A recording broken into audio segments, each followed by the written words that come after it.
Hi అండి, welcome to తెలుగింటి వంటలు. ఈరోజు పప్పుచారు చేసుకుంటున్నాం. చాలా ఈజీగా అయిపోతుంది, ఎంతో రుచిగా ఉంటుంది అనమాట. దానికి కావాల్సిన మునక్కాయలు. నేను కొంచెం ఎక్కువ కూరగాయలు వేస్తే మా ఇంట్లో అస్సలు సేల్ అవ్వదండి, అందుకనే ఒక 4 రకాలు వేస్తున్నాను. ఈ పప్పుచారుకి ఎన్ని రకాలు వేసుకున్నా కూడా చాలా బాగుంటుంది. నేనైతే 3 రకాలు వేస్తున్నాను. మునక్కాయలు 2 వేస్తున్నాను, బెండకాయలు, వంకాయలు, మామిడికాయ, టమాటాలు, 2 ఎర్రగడ్డలు పెద్ద అయితే 1 వేసుకోండి, చిన్న అయితే 2 ఎర్రగడ్డలు వేసుకోండి, పచ్చిమిర్చి ఒక 4-5, కందిపప్పుతో పప్పుచారు అనమాట. ఈరోజు ఫస్ట్ అయితే కందిపప్పు కడిగి నానబెట్టేసి ఒక 2 విజిల్లు కుక్కర్లో పెట్టేసుకుందాం. ఇప్పుడు ఇవన్నీ కడిగి నీట్గా కట్ చేసేస్తాను. ఓకేనా ఫ్రెండ్స్? కొత్తిమీర, ఎంతో రుచికరమైన పప్పుచారు అయితే మనం ఈజీగా చేసేసుకుందాం. చింతపండు అండి, ఒక చిన్న నిమ్మకాయ చింతపండు అయితే సరిపోతుంది. ఇప్పుడు ఇవన్నీ కట్ చేసేసి మళ్ళీ అప్పుడు వీడియో చేస్తాను. పప్పు అయితే ఉడికిపోయిందండి, 2 విజిల్లు పెట్టేసాను. బాగా పప్పు బాగా ఉడికింది. ఇప్పుడైతే మనం కట్ చేసిన కూరగాయలన్నీ ఈ పప్పులో వేసి రెడీ చేసుకుందాం. పప్పు బాగా నింపేసుకున్నాము మనం. ఇప్పుడైతే మనం ఈ పప్పుని మనం దేంట్లో సాంబార్ పెట్టాలనుకుంటున్నామో దాంట్లో అయితే పోసేసుకుందాం.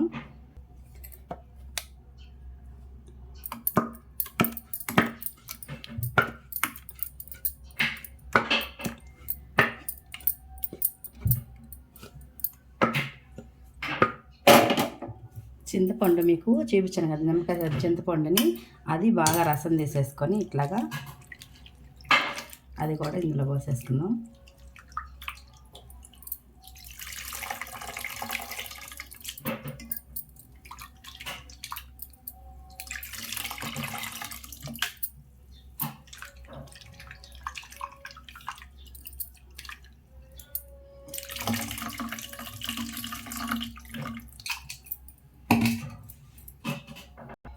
దీంట్లోకి మనం పులుపు అన్నీ చూసుకొని అప్పుడు కొంచెం కావాలంటే నీళ్ళు అయితే పోసుకుందామండి. ఇప్పుడు మనం కట్ చేసి పెట్టుకున్న బెండకాయ, మామిడికాయ, ఇట్లా మనం ఎర్రగడ్డలు, పచ్చిమిర్చి, టమాటా అన్నీ కట్ చేస్తాం కదండి, అన్నీ వేసేసుకుందాం.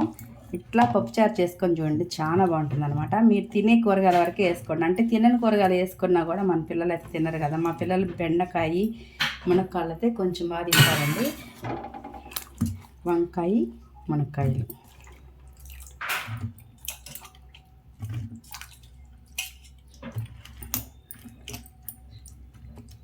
ఇవన్నీ వేసేసి ఇవన్నీ కొంచెం బాగా ఉడికే వరకు ఉడకబెట్టుకుందాం.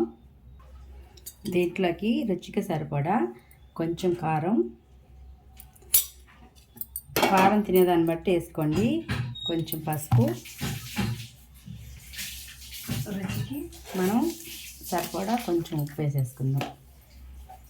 ఇవన్నీ వేసేసుకొని మనం కొంచెం నీళ్ళు అయితే కొంచెం పుల్లగా ఉందనుకుంటే కొంచెం నీళ్ళు పోసుకోండి, సరిపోతుంది. ఇప్పుడు ఇవన్నీ పొయ్యి మీద పెట్టి బాగా ఉడకనిచ్చేద్దాం. స్టవ్ వెలిగించి స్టవ్ మీద పెట్టేసుకుందామండి. ఈ ముక్కలన్నీ బాగా అంటే ఒక 5-10 నిమిషాలు బాగా ఉడకనిచ్చేస్తే మనకి ఎంతో రుచికరమైన పప్పుచారు అయితే రెడీ అయిపోద్ది. దాంట్లో కొంచెం కరివేపాకు కూడా వేస్తే ఇవన్నీ ఉడికేటప్పుడు బాగా మంచి స్మెల్ వస్తుంది అనమాట, చాలా బాగుంటుంది. ఒక 10 నిమిషాలు ఇట్లా ఉడకనిచ్చేద్దామండి. దీంట్లో ఇంకా మనం వేసుకోవాలంటే దోసకాయ, సొరకాయ అయినా దోసకాయ అని వేసుకోవచ్చండి, ముల్లంగి, ఇట్లా చాలా కూరగాయలు, క్యారెట్, బీనీసు, దొండకాయ, తినే పిల్లలు అయితే చామగడ్డ ఉంటుంది కదండి, అట్లా ప్రతి ఒక్కటి కూడా వేసుకొని చేసుకోవచ్చు. కానీ మనం వేసిన దానివల్ల ఉపయోగం ఏం లేదండి, దీంట్లోనే కొన్ని తింటారు మా పిల్లలు. ఈ మునక్కాయ, కొంచెం బెండకాయ తింటారు, అందుకనే ఇంతవరకు వేసి చేస్తున్నాను నేను. తినేవాళ్ళు అయితే అన్నీ వేసుకొని చేసుకోండి, సూపర్ ఉంటుంది అనమాట పప్పుచారు అయితే, అదిరిపోద్ది టేస్టు. ఇది కొంచెం ఉడకనిచ్చేద్దాం మనం అయితే ఒక 5-10 నిమిషాలు. సాంబార్ అయితే పప్పుచారు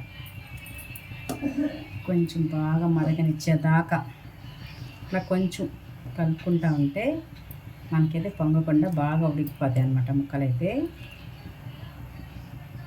మనం మూత పెట్టి ఉడికించుకుంటే త్వరగా ఉడుకుతాయి అన్నమాట.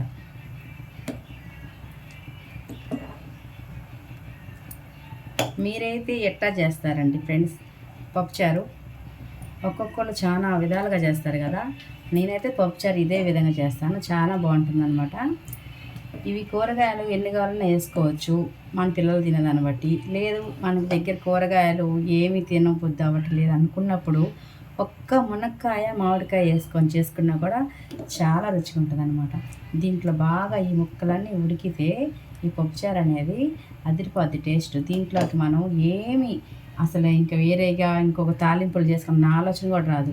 2 వడియాలు వేయించుకున్నాం అనుకోండి, చూసుకోండి ఇంకా మొత్తం చేసిన పప్పుచారు అన్నం అయితే తింటా ఉంటే ఇంకా తినాలి ఇంకా తినాలి, అంత రుచిగా ఉంటుంది అనమాట. పప్పుచారు ఉప్పు చేప అంటారు, కానీ ఉప్పు చేప మనం అన్ని రోజులు తినలేము కదండి. మనం శనివారం తినము, అట్లా కొద్ది రోజులు కొన్ని గురువారం అట్లా చాలా ఉంటాయి కదండి తినని రోజులు. అలాంటప్పుడు చేసుకుంటే ఆ ఉప్పు చేప అనేది లేకపోయినా వడియాలు లేదంటే దీంట్లో ఉన్న కూరగాయలతో అయినా ఒక్క మామిడికాయ ముక్కతోనైనా సూపర్గా తినేసేయచ్చు మనమైతే, అంత రుచిగా ఉంటుంది ఈ పప్పుచారు. ఇంకా బాగా అయితే ఉడకాలండి. ఒక 2 నిమిషాలు మళ్ళీ మనం మూత పెట్టి ఉడికించుకుందాం.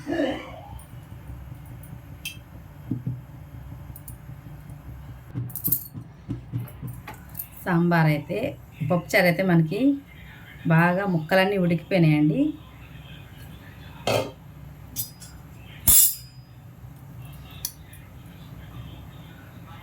వంకాయ బెండకాయ ఇవి మునక్కాయలన్నీ బాగా ఉడికిపోయినాయి అనమాట. చూడండి, చూస్తా మీకు చూస్తేనే తెలుస్తుంది. మొత్తం అయితే బాగా ఉడికిపోయినాయి మనకి. ఇప్పుడు దీన్ని మనం తాలింపు పెట్టేసుకుందాం. ఇది మరుగుతుంటేనే ఎంతో సువాసన వస్తుందండి, చాలా బాగుంటుంది పప్పుచారు. ఇప్పుడు దీన్ని పక్కన పెట్టుకొని తాలింపు పెట్టుకుందాం.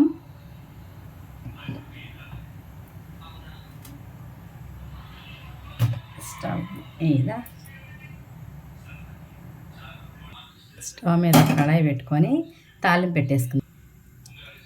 కొంచెం ఆయిల్ పోసుకొని ఆయిల్ వీటెక్కంగానే ఒక 4-5 వెల్లుల్లి రెమ్మలు ఇట్లా కచ్చిపిచ్చిగా కొట్టేసి వేసేసుకుందాం.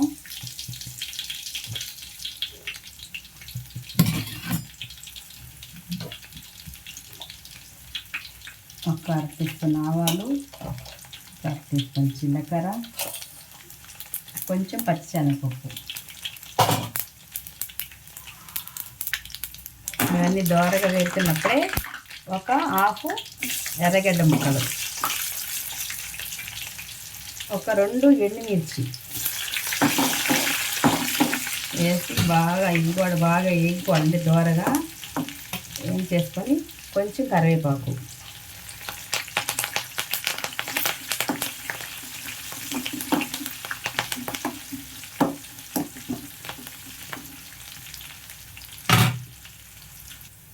అవన్నీ బాగా వేగుతున్నప్పుడే కొంచెం ఇంగ వేసుకుందాం.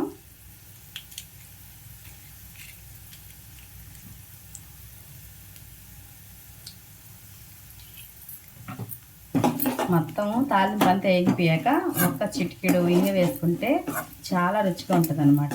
పప్పుచారు అయినా ఏదైనా సరే మనం పులుసు కూరలు చేసుకున్నది తప్ప కొరవ ఏది చేసుకున్నా పప్పు పులుసు కానీ పప్పు కానీ సాంబార్ కానీ ఇట్లా పప్పుచారు కానీ చేసుకున్నప్పుడు మనం తాలింపు పెట్టేటప్పుడు ఒక్క చిటికెడు ఇంగ వేసామంటే అది రుచి అనేది చాలా బాగుంటుంది. ట్రై చేసి చూడండి, ఎవరైనా ఇప్పటివరకు ఈనోళ్ళు ఉంటే చాలా టేస్ట్ ఎక్కువ ఉంటుంది అనమాట, అంత బాగుంటుంది. చూసారు కదండి ఎంతో ఈజీగా మనకి పప్పుచారు అయితే. అసలు మనం ఎవరైనా చుట్టాలు వచ్చినప్పుడు ఎక్కువ హైరాణ పడకుండా సింపుల్ రెసిపీ, టేస్ట్ అయితే సూపర్గా ఉంటుంది అనమాట. ఎప్పుడు మీ ఇంటికి చుట్టాలు వచ్చినా ఇలాంటి పప్పుచారు అడుగుతారనమాట, చాలా బాగుంటుంది అనమాట. ఇది చాలా ఈజీగా అయిపోతుంది. మనం సాంబార్ చేసుకున్నప్పుడు పొడిలు అన్నీ వాడతాం కదండి, ఈ పప్పుచారుకి ఏం అవసరంలా. మొత్తం పప్పు కొంచెం ఉడకబెట్టేసుకొని అన్నీ పొయ్యి మీద ముక్కలు ఉడికేవాడికి బాగా పులుపు సరిపోయేటట్టుగా మనం కొంచెము వాటర్ అయితే కరెక్ట్గా పోసుకొని ఆ పప్పులో ఈ ముక్కలన్నీ వేసి ఉడికిచ్చేసుకున్నామంటే అయిపోయినట్టేనండి మనకి. ఆ ఉడికినాక తాలింపు పెట్టుకోవడమే. మీకు ఇంక 2-3 కూరలు కూడా చేసుకోవచ్చు అనమాట. ఎవరైనా చుట్టాలు వచ్చినప్పుడు తాలింపులు ఏమన్నా సరే ఎక్స్ట్రా చేస్తాం కదండి మనం, సింపుల్గా అయితే చేయము. 2 బంధువులు వచ్చినప్పుడు అట్లాంటప్పుడు మనకి ఇలా పప్పుచారు చేసుకుంటే టైం చాలా కలిసి వస్తుంది, రుచికి అయితే ఏమి తగ్గేది లేదంటారు అనమాట ఈ పప్పుచారు. ఇప్పుడైతే మనకి తాలింపు అంతా ఎగిపోయిందండి. తాలింపు పెట్టేసుకుందాం, స్టవ్ ఆఫ్ చేసేసుకుందాం.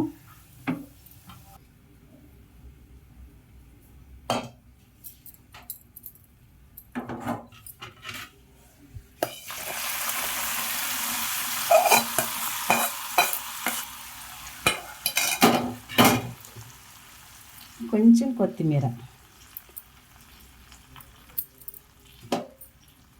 నిజంగా అండి అసలు స్మెల్కే చాలా ఆకలేస్తుంది, అంత బాగా వస్తుంది. మీరు కూడా తప్పకుండా ట్రై చేయండి. ఎంతో రుచికరమైన పప్పుచారు సూపర్గా రెడీ అయిపోయింది.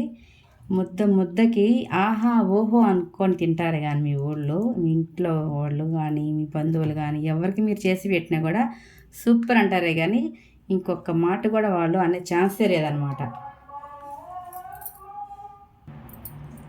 తప్పకుండా మీరైతే ఈ టేస్ట్ అస్సలు మిస్ కావద్దు. చాలా బాగా వచ్చిందండి.